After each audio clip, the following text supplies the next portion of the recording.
Estoy en el cenote Yaxpacaltún. Está padrísimo. Está bien cerquita de... Bueno, ahorita les digo cómo se llama el pueblito donde estoy, que todos estos nombres mayas me cuestan trabajo. Está más o menos a 1 hora de Mérida, no está nada lejos. Este es el círculo, es el anillo de los cenotes. Hay varios cenotes por aquí. Me dijeron que hay 8, pero yo creo que son más. Yo creo que son como 20, pero no están marcados.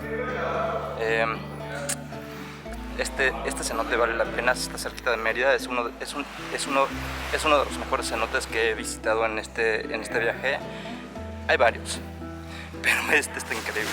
Sobre todo que está como que no hay turismo, como que no hay tanto turismo en este. Y es domingo. Y eso está padrísimo.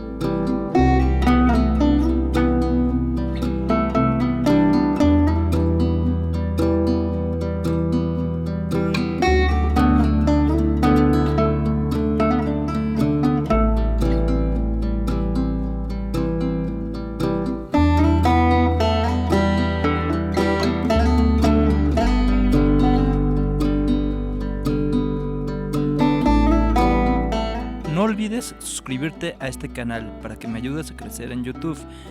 Golpea esa campanita con todas tus fuerzas. Y muchísimas gracias por seguirme.